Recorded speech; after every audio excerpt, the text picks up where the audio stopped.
आप तीनों को वेलकम कहूँगी और उम्मीद करती हूँ आप लोग खैरियत से होंगे। सबसे पहले जो इस वक्त मैच जारी है उस पर डिस्कशन करते हैं। सलीम साहब आपसे आगाज़ करती हूँ। Hyderabad Kingsman versus Quetta Gladiators, 47 runs, 3 खिलाड़ी आउट हो चुके हैं और इस वक्त चेस कर रहे हैं। ये आपको क्या लगता है, ओपनर्स हमें अच्छा परफॉर्म करते हुए नज़र नहीं आए और फिर अगेन अगर हम साइम अयूब की बात करें तो वो फिर आज 8 स्कोर पर चलते बने हैं। बिल्कुल बिगेस्ट डिसअपॉइंटमेंट साइम अयूब हैं। नॉट ओनली दिस पीएसएल, इससे पहले भी जो पाकिस्तान के लिए भी खेले और जिस तरह की वो क्रिकेट खेल रहे हैं वो अपने नाम पे ही खेल रहे हैं, क्योंकि उन्होंने 1-2 छक्के मारे आंखें बंद करके तो बस लोगों की आंख का तारा बन गए। उसके बाद उनको नो लुक शॉट तो क्या लुक शॉट भी नहीं खेले जा रहे उनसे, ऐसी बुरी उनकी फॉर्म है। इतने महंगे दामों बिके, जैसे पिछले मैच में आपने कहा था ना कि 12 रुपए का शॉट खेलकर आउट हुए, आज फिर वो उससे भी खराब शॉट खेलकर आउट हुए। इसी तरह अगर हम बात करें दूसरे प्लेयर जो हमारे हैं जो उनकी टीम के खेल रहे हैं, उनकी भी परफॉर्मेंस ऐसी है। उस्मान खान को भी अगर हम देखें तो उस्मान खान भी थ्रू आउट फ्लॉप ही जा रहे हैं। उनको भी जब भी खिलाओ वो ऐसे ही खेल रहे होते हैं। अच्छा, इन लोगों की दोनों की खास बात ये है कि ये 4-5 मैचों में फ्लॉप रहते हैं, उसके बाद जब कुछ ऐसी बातें होने लगती है कि यार इनको निकालो ये करो, फिर एक मैच में 70 कर जाते हैं, 60 कर जाते हैं, फिर लोग ये कहने लगते हैं कि यार बस बहुत अच्छा है, इसको खिलाओ, देखा चल गया ना। तो ऐसा नहीं होता भाई। क्रिकेट जो है उसमें आपको तसलसल के साथ परफॉर्म करना पड़ता है, इस तरह से नहीं खेला जाता उसमें। और जब टीम बेस कर रही है, मां सदाकत भी 0 पर आउट हुए, तो यंग प्लेयर्स को इन्होंने ज्यादा लिया है किंग्समैन ने, लेकिन यंग टैलेंट इनका परफॉर्म नहीं कर पा रहा। अगर हम देखें कोयटा को, तो कोयटा की टीम की भी परफॉर्मेंस कोई बैटिंग में इतनी अच्छी नहीं रही।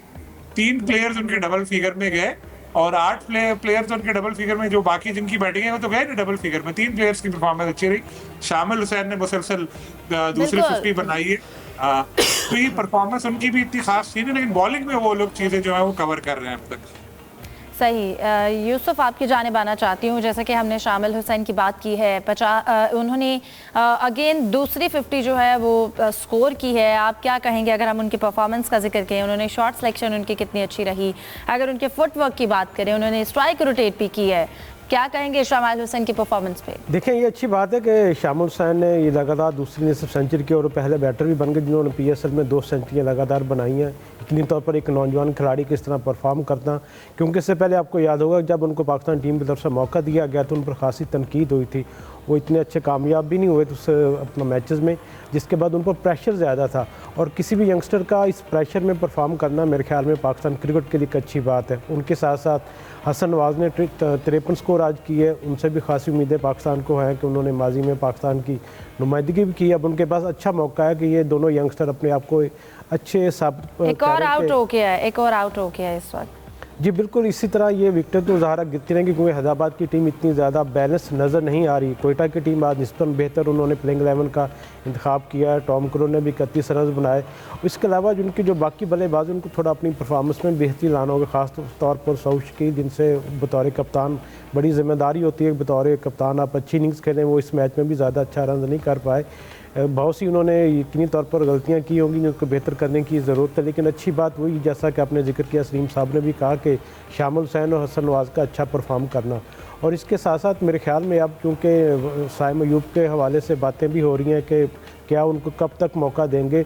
12 करोड़ से ज़्यादा का आपने उनको परचेज़ किया पूरी हैदराबाद किंग्स की टीम ने, लेकिन वो अभी तक अच्छा परफॉर्म नहीं कर पाए। इससे उन पर जो प्रेशर है मेरे ख्याल में और मज़ीद बढ़ेगा, क्योंकि पूरी टीम उन पर डिपेंड कर रही है। मां सदाकत पिछले मैच में नहीं खेले थे, कहा गया था कि इंजर्ड है। आज उनको मौका मिला, आज वो भी अच्छा परफॉर्म नहीं कर पाए। तो मेरे ख्याल में हैदराबाद किंग्स के लिए जो आगे का सफ़र मेरे ख्याल में ज़्यादा मुश्किल होता जाएगा। पहले मैच में भी उनको नाकामी का सामना करना पड़ा था लाहौर कंदर के ख़िलाफ़, जबकि कोयटा की टीम कराची से हार गई थी। तो आज दोनों टीमों को एक अपनी बका की जंग लड़ रही हैं और इस वक्त तो पल्ला भारी दिखाई दे रहा है कि कोयटा की टीम ये मैच बआसानी जीतने में कामयाब होगी। सही। सलीम साहब आपकी जानिब आना चाहती हूँ। कहिएगा अगर हम बात करें इस वक्त रिक्वायर्ड रन रेट की भी हम बात करें तो वो तकरीबन 11 पॉइंट समथिंग है। हम उसके हवाले से अगर हैदराबाद की बात करें तो हमें वहाँ तक पहुँचते हुए दिखाई नहीं देते। अगर लास्ट 5 ओवर्स की बात करें तो सिर्फ 21 रन बने हैं, विकेट भी गिर गई है, 4 खिलाड़ी आउट हो चुके हैं 9 ओवर्स में। क्या लगता है उनके हाथ से इस वक्त मैच जो है वो स्लिप होता हुआ दिखाई दे रहा है हमें? जी बेसिकली जो किंग्समैन है उनका जो बहुत ज़्यादा जो उन्होंने रिलाय किया था वो ओपनिंग थी, मुआज़ सदाकत और साइम अयूब। 12 करोड़ 60 लाख में ये बिके हैं और अभी तक इन्होंने 1260 रुपये का भी वो जो परफॉर्मेंस नहीं दी। ये अरसा से बहुत, जब से ये ऑस्ट्रेलिया में इनके फिटनेस मसाइल हुए थे, इनके बाद इनका कमबैक हुआ है, उसके बाद मुसलसल ये स्ट्रगल कर रहे हैं। अच्छा, ये साबित ये करने की कोशिश कर रहे हैं मैं ये ऑलराउंडर हूँ। बेसिकली ये ऑलराउंडर नहीं है, इनको टीम में बतौर ओपनर दिया जाता है, लेकिन इनकी जो परफॉर्मेंस है 0/0 जा रही है। और अभी तक ये पाकिस्तान क्रिकेट बोर्ड की सिलेक्शन कमेटी के हॉट केक बने हुए हैं। इनको मेरा ख्याल है अगर परफॉर्म नहीं करते 25, 26, 27 करोड़ की आबादी है, इसमें जो बेस्ट हैं उनको लेके आए, इनको 2, 3, 4 जो मैच बाहर बिठाएं, इनको कहा जाए। माजी में ये पाकिस्तान क्रिकेट बोर्ड जो प्रैक्टिस करता रहा है कि अगर कोई प्लेयर फॉर्म में नहीं है तो उसको डोमेस्टिक क्रिकेट में भेज दिया जाता है कि भाई उधर जाके अपनी क्रिकेट ठीक करो, जब तुम्हारी परफॉर्मेंस ठीक होगी सिलेक्शन कमेटी बैठेगी और उसके बाद जो है हम आपकी गेम देखेंगे, अगर आप मेरिट पे हुए आपको टीम में ले लेंगे। इतना मेरा ख्याल है कि प्यार मोहब्बत इतना नहीं करना चाहिए कि जो आपका जो बच्चा है वो बिल्कुल ही बिगड़ जाए। बिल्कुल। नंबर 1, नंबर 2 अभी जो शामुल हुसैन और हसन नवाज, ठीक है, बहुत ज़बरदस्त इन्होंने परफॉर्मेंस की है, लेकिन आपने हसन नवाज की आज की जो परफॉर्मेंस है उसमें क्या नोटिसेबल चीज़ देखी है? आप ये देखें कि दोनों प्लेयर्स ने 3-3 छक्के लगाए, इन दोनों में पोटेंशियल बहुत है, लेकिन ये इनमें जो सबसे बड़ी खामी नज़र आ रही है, शामुल हुसैन और हसन नवाज, मैं दोनों की कहूँगा कि जब अब इन्होंने 50 कर लिया है तो इसका मतलब है कि अगले 2, 3, 4 मैच पक्के हो गए, जिसको हम कहते हैं डंग टपाऊ प्रोग्राम। नहीं, जो बड़ा प्लेयर होता है पहले वो 50 का सोचता है, उसके बाद 100 सोचता है, 100 के बाद वो 150 की तरफ जाता है। मेरी बात सुने कि 25 करोड़ की जो आबादी है, इसमें जो 11 बेस्ट प्लेयर हैं वो खेलते होते हैं। आपके पास एक बेहतरीन परफॉर्मेंस है, आपके पास बैट भी वही है, ग्राउंड भी वही है, बॉल भी वही है, आप अच्छी परफॉर्मेंस करें। यानी कि अगर आपके पास बतौर बैट्समैन खेलते हैं 2020 में आप 150 करें, लेकिन आप 6 गेंदों पे 6 छक्के मारें, ठीक है। अगर सलीमी साहब, लेकिन हमने जैसे स्टार्टिंग में भी बात की थी, जब हमारे सामने नाम आया कि मार्नस लेविशन जो है उनको कैप्टन किस हैसियत से सिलेक्ट किया गया। अगर हम उनकी नेचुरल क्रिकेट की बात करते हैं, वो टेस्ट क्रिकेटर है, T20 में इंटरनेशनल में उनका एक्सपोजर नहीं है, आपने उनको टीम का कैप्टन सेलेक्ट किया है। ये आपका बहुत बड़ा क्वेश्चन है कि वो ऐसा प्लेयर है जिसको वो बिग बैश वाले भी नहीं लेते, आपने उनको टीम का कप्तान बना दिया है। और उसके बाद जो है, जिस तरह अभी यूसुफ साहब ने भी बात की, सलीम खालिक साहब ने भी बात की, अभी जो हालांकि सबसे ये महंगी टीम है, बहुत महंगी बिकी ये टीम, लेकिन इनका अभी तक जो टीम जो कॉम्बिनेशन है वो अच्छा नहीं बन सका, टीम बैलेंस नज़र नहीं आ रही। और अगर बैलेंस भी है तो इनको पता नहीं है कि खेलना कैसे है, खिलाना कैसे है, बड़े मसले मसाइल हैं। अब चूँकि ये आज अभी जो मैच आप देख रहे हैं, दोनों टीमें अपना पहला मैच हार चुकी हैं, इसलिए दोनों टीमों पे प्रेशर होगा। अगर किंग्समैन ये मैच भी हार गए, अगला जो सफ़र है इनके लिए बहुत ज़्यादा मुश्किल हो जाएगा।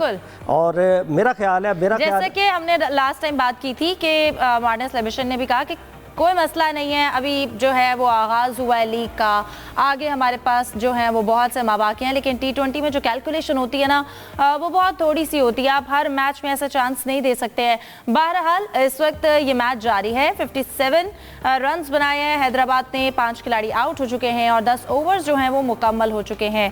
अगर हम बात करें कि 174 का टारगेट आया सामने, और लेट्स सी कि हैदराबाद इसको चेस कर सकती है या नहीं कर सकती, लेकिन इस वक्त बहुत मुश्किल दिखाई दे रहा है। सलीम साहब आपकी जानिब आना चाहती हूँ। अगर हम मुश्किल की बात करें, कल जब हम अपने प्रोग्राम में डिस्कस कर रहे थे रावलपिंडीज़ वर्सेस पेशावर ज़ल्मी का मैच, तो हमें तब ये लग रहा था कि पेशावर ज़ल्मी के लिए थोड़ा मुश्किल हो जाएगा, 214 का टारगेट सामने आया, लेकिन रिजल्ट्स जो थे वो इससे टोटल ऑपोजिट दिखाई दिए। पेशावर ज़ल्मी ने कल बहुत अच्छी बैटिंग की, 214 का जो उनको टारगेट मिला था 215 रन्स का, वो उन्होंने चेस किया, एक बड़ी अच्छी बैटिंग नजर आई।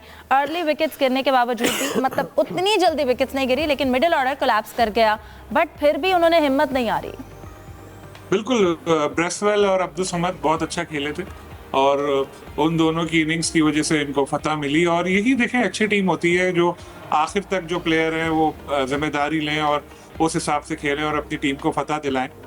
शुरू में गोके लग रहा था कि शायद थोड़ी इनको मुश्किल होगी, लेकिन बाद में उन्होंने बड़े अच्छी तरह से चेस किया। लेकिन शुरू में नहीं, हमें तो मिड में लगा, बिकॉज शुरू में एक अच्छा स्टार्ट मिला, बाबर भी 39 रन्स बनाकर गए, तो हमें लग रहा था कि शायद थोड़ा फंस जाए शायद ये, लेकिन बाद में मैंने उस वक्त भी यही हम लोग बात कर रहे थे कि नहीं, ये लोग चेस कर सकते हैं, इनके पीछे बैटिंग है अच्छी, तो यही हुआ, जबरदस्त परफॉर्मेंस। और अगर हम अब ये, मैं एक बात आपसे करना चाह रहा था लेकिन वो बीच में रह गई। मियाँ साहब को पानी पिलाएं, बहुत गुस्सा दिला दिया आपने, बहुत गुस्से में लग रहे थे मुझे वो। किंग्समैन के तो बस आज खैर नहीं थी, तो शुक्र है स्टूडियो में बैठे मियाँ साहब। दूसरा, अब देखिए एक बात, एक और पिछले मैच की मैं आपको एक इंटरेस्टिंग किस्सा सुनाना चाहूंगा, क्योंकि वो रह जाएगा वरना, शामिल हुसैन के हवाले से। जी जब पहला मैच हो रहा था कोयटा ग्लैडिएटर्स का, तो उससे पहले शामिल थोड़े से डाउन थे, क्योंकि नेशनल टीम के साथ उनकी परफॉर्मेंस अच्छी नहीं रही, और चूंकि उनके वालिद जो हैं वो एंकर पर्सन हैं, तो कुछ लोग ये भी कह रहे हैं कि सिफारिश पे वो आए हैं। हालांकि अगर हम हकाइक का जायजा लें तो उन्होंने डोमेस्टिक क्रिकेट में स्कोर किया है, ऐसा नहीं है कि ऐसे ही उठा के खिला दिया उनको। लेकिन जब वो इंटरनेशनल में परफॉर्म नहीं कर सके तो बहुत अपसेट थे। तो जो कोयटा ग्लैडिएटर्स के ओनर हैं नदीम उमर, वो उनका अपने साथ बिठाया उन्होंने और उनको हिम्मत बढ़ाई। उन्होंने एक बात बोली कि तुम 50 मैचों में भी 0 पर आउट हो गए ना, तो हमें कोई फर्क नहीं पड़ता, हम तुम्हें खिलाएंगे। हम जानते हैं कि तुम सिफारिश पे नहीं आए हो, मेरिट पे आए हो, हमने तुम्हारा टैलेंट देख के तुम्हें टीम में अपनी शामिल किया है। तो ये इनकरेजमेंट जब उस